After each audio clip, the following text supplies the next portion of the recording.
Hey guys, today I'm going to talk about how to become a digital landlord. Now, this is a great business model if you don't want to get stuck doing client work. I've been doing this model for about 6 years and it's amazing. It's a pure digital real estate play where you come in and buy different and develop different web properties just like you would real estate. Think of buying a name. It's like a raw piece of land, right? And then you develop it with a website, Google listings. It's like putting additions onto the property that you can then rent out in the sense that those web properties and Google listings are going to generate organic leads that you can then arbitrage and sell to local business owners who don't know anything about technology. So you kind of bridge the gap between mostly the home contractor space and the technology space where again they don't know anything about that. So you own this real estate. It's like if you had money to go put down on a condo, for example, and then you rented it out, you might cash flow some small percentage of that. Of course, you're gaining equity in it, but in this model, it costs way, way less to develop a web property, and then you can basically rent or lease those properties out to local business owners for a monthly fee, month after month. And it's an amazing, amazing business model to get into. So the one thing that you're going to have to learn is SEO.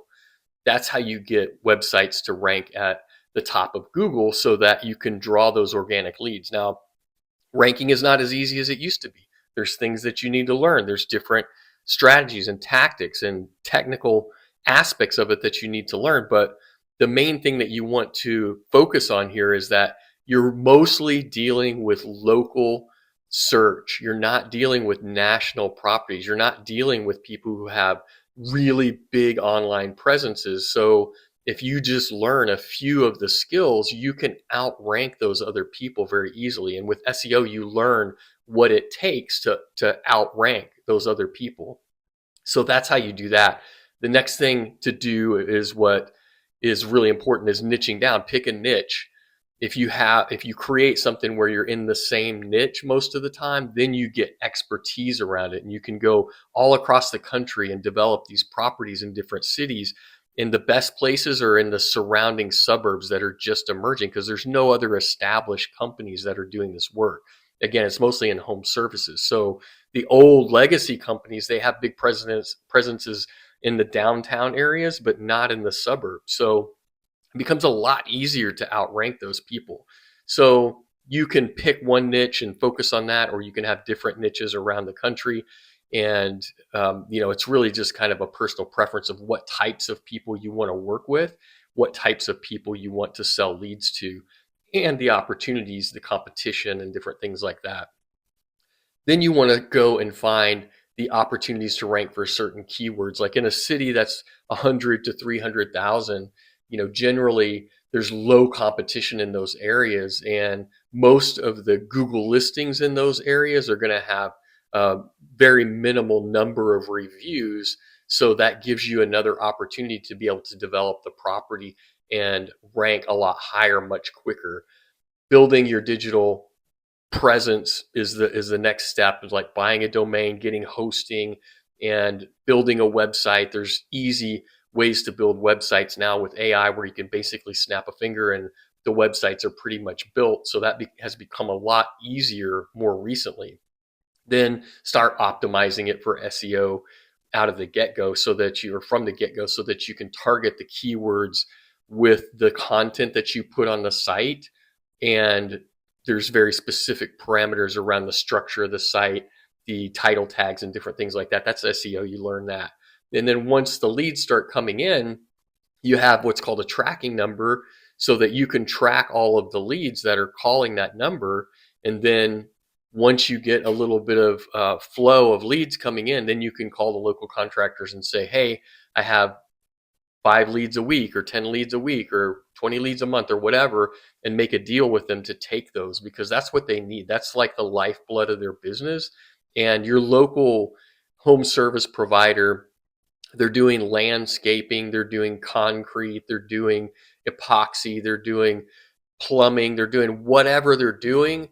they don't know the technology side of it. Most of them, some of them are savvy enough to go and learn it because they know that that is the most important part of their business. But for like, I don't know how to pour concrete. I know technology, so we just bridge the gap between the two. So then once you kind of get your feet on the ground and start really understanding the process and building more and more of these properties, getting leads, then you can scale it.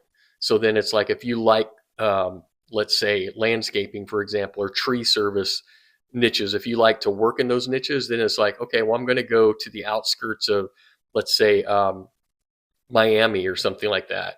And so then you could, even if you don't want to compete in downtown, in the downtown area, you can go to Fort Lauderdale, you can go to Jupiter, you can go to Lake Worth. Like, all of those little cities have separate opportunities. There are companies that are doing business in each one of those niches, in each one of those towns. And you can do that all across the country. So that's how you scale it.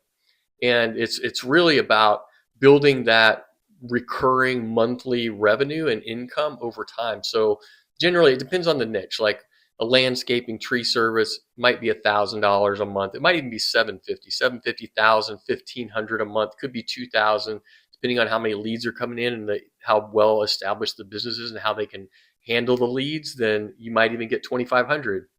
But let's say you get 1,500, you get 10 of those, that's $15,000 a month, so you can scale it pretty quickly and use the income to continue to build more. And we've done that over and over and over again. And I know many people who have hundreds and hundreds of these things across the country and run it like that. So it's legal, it's scalable, the startup costs are low, and you can do like this model where it's pure arbitrage, where you're selling them the leads.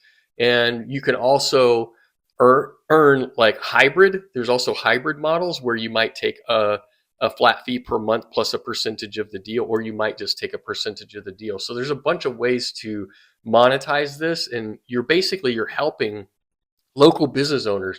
This is the middle class, the foundation of America, the American economy, and we help them because most of those guys are not out there learning technology. They don't know anything about it, and there's just such a massive opportunity to become a digital landlord. Even now, you'll hear people say that it's saturated, but it's not even close to being saturated. I could go into any market and in any location, any niche, and find an opportunity that looks right, that looks good enough to take advantage of. It's like that because there's a lot of people who do stuff like this, but there's a lot of people who do it poorly. And the game is always changing. So, as long as you stay ahead of the curve, then digital landlording could be an amazing income stream that allows you to be a digital nomad. You can live anywhere as long as you have a Wi-Fi connection. You can run this model easily. So if you're interested in learning more about it, there's a link in the description for this video, and you can go and check out the course that I recommend to learn this model from. All right, take care.